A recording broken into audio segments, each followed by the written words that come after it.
The weather in the Chinese mountains had been terrible for several weeks. It rained day and night, and the wind was strong enough to knock people off their feet.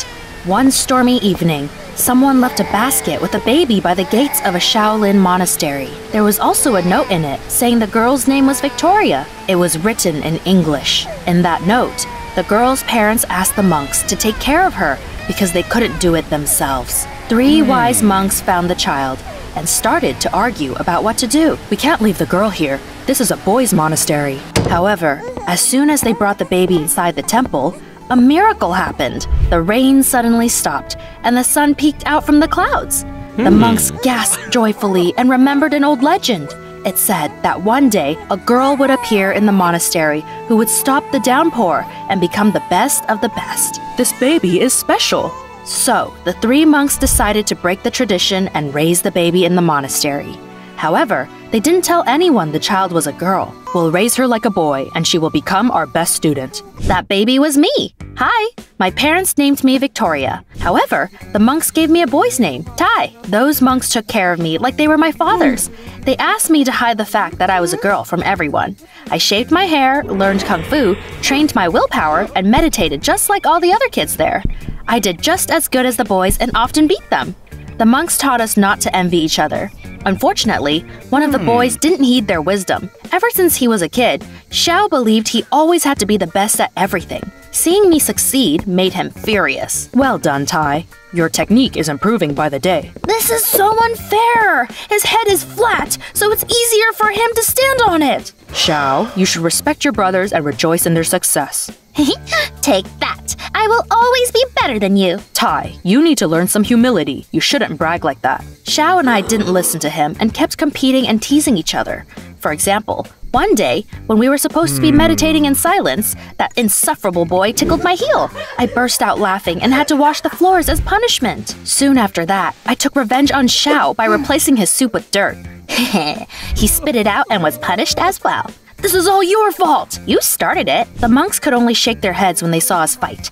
Even though life in the monastery was hard, I liked it. Over time, I learned to enjoy the singing of birds and the beauty of sunsets and sunrises. However, the older I got, the clearer it was to me that I was different from the other kids. Not just because I was the only girl there.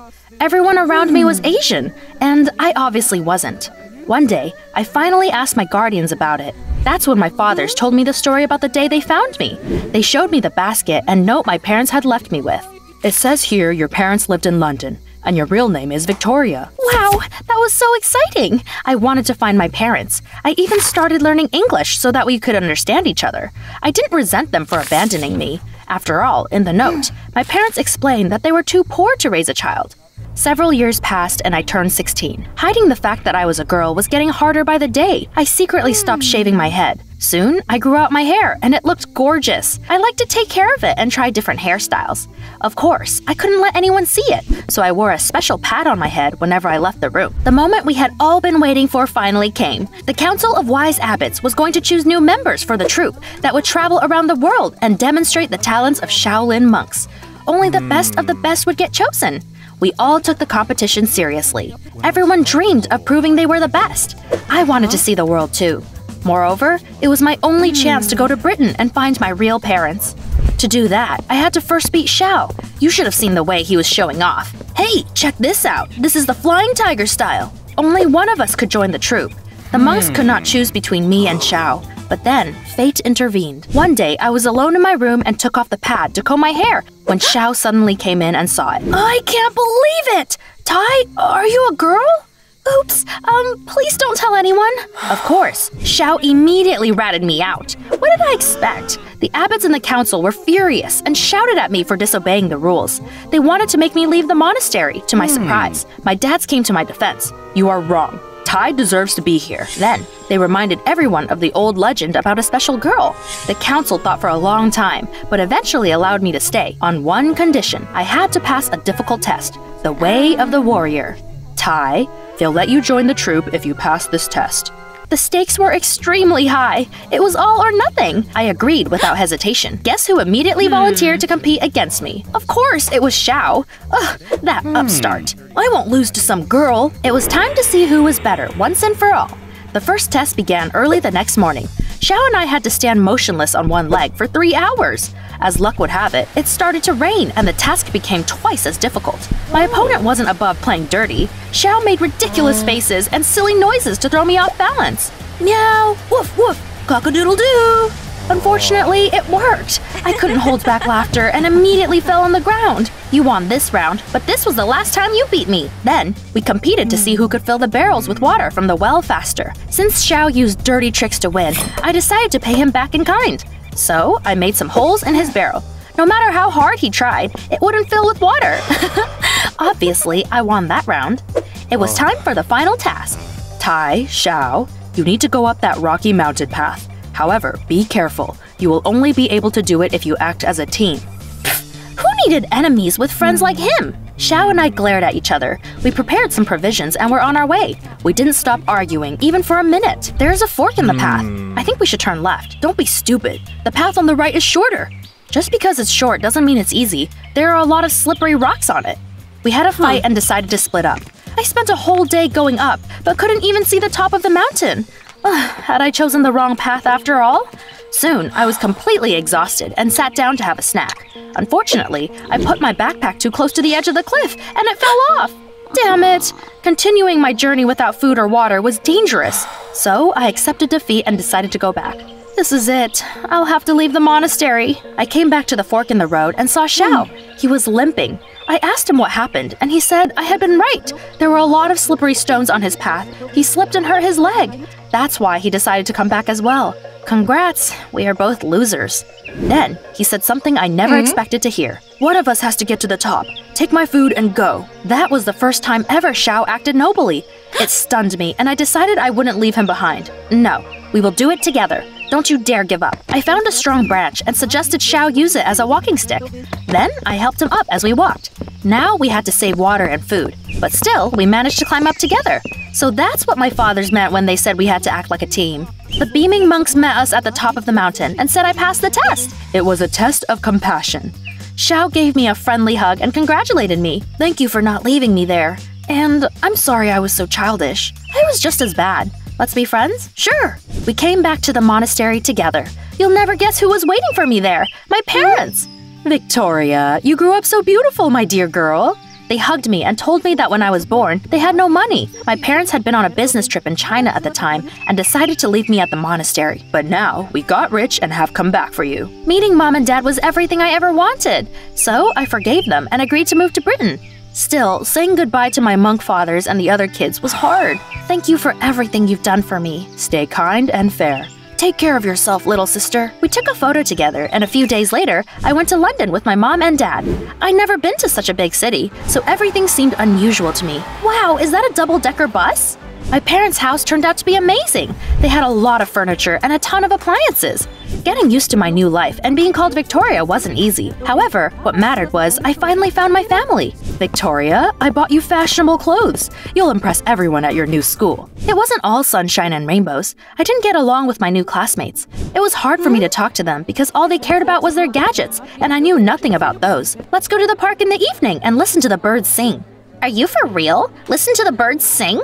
Why would I do that when I can listen to new songs by top artists online? What was she talking about? Please explain it to me. I was so confused. So, I quickly got the reputation of an oddball and ended up with no friends. At home, I tried to meditate and practice kung fu techniques to cheer myself up.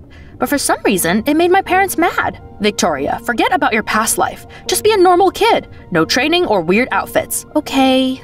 I tried to act like the other kids and fit in even though I didn't like it. But one day, something really pissed me off. I saw a bully bothering a girl in the school hallway. Why are you playing hard to get? Let's go on a date. Leave me alone. How many times do I have to say no for you to understand? I'll win you over yet. It made my blood boil. I showed him the flying tiger fighting style. The bully ran away and complained to the principal. My parents were called to school. When we came home, they went ballistic, like I'd robbed a bank and not taught a bully a lesson. You really disappointed us, young lady. We told you, no kung fu. Forget everything you were taught in the monastery if you want to live in this house. With those words, Mom grabbed a picture of the monks and tore it up. That hurt me deeply. To be honest, I wasn't sure I wanted to stay there. My parents and I were completely different. They spent days lying on the couch, fighting or gossiping about the neighbors. Such behavior was considered unacceptable in the monastery. Mom and Dad wanted me to change and did not let me out of the house. Every day, I became more and more convinced that we were too different to become a real family. I missed the monastery terribly. One day, I saw a poster about Shaolin monks coming to our town. Of course, I was delighted and wanted to watch their performance. However, my parents forbid me from going and even locked me in my room so that I wouldn't escape. Oh, they didn't know me well. I spent years practicing martial arts. Escaping through the window was a piece of cake. I came to the show arena and made my way backstage. Xiao and my monk fathers were there. I couldn't hold back tears of joy as I hugged them. Xiao, what are you doing here? I was accepted into the troupe instead of you. Tai, child, I see sadness in your eyes. What's wrong? I told him that life with my real parents had greatly disappointed me, but then one of the monks interrupted me. He said that he pulled his leg and wouldn't be able to perform. Oh no, we don't have anyone to replace you with. We're finished. It's not over. The show must go on. I quickly changed into a costume in the dressing room and said I would take his place. Well, guys, let's show them how it's done. We've always known that you're special, Tai. It's your time to shine. The show was a success. After our performance, the audience gave us a standing ovation. My heart was bursting with happiness. That was what I was born to be doing. Then, I saw my angry parents in the crowd. Oh no, this was going to be a disaster. They ran into the arena, grabbed my hand, and started dragging me home. Do you ever do as you're told? You're such a disappointment. The monks that raised me blocked their way. Calmly but firmly, they scolded Mom and Dad. In the past, you abandoned your own child, but fate gave you a chance to fix everything. Unfortunately, you didn't use it. After all, Tai is clearly unhappy with you. Then they turned to me. Tai, you need to make a choice. Think about what you want. I pulled my hand out of my mother's grip and said that I wanted to go back to the monastery. My family is there. I am who I am thanks to them, and I want to be with them. My parents didn't seem upset at all. Can you imagine? Great. We wanted a normal child. I can't believe you're my daughter. They left without looking back once. As for me, I joined the troupe, and we performed all over the world. I would never forget that trip. Xiao and I grew closer than ever. A few months later, we came back to the monastery. Ah, home sweet home. I started training and meditating as usual. Life was great.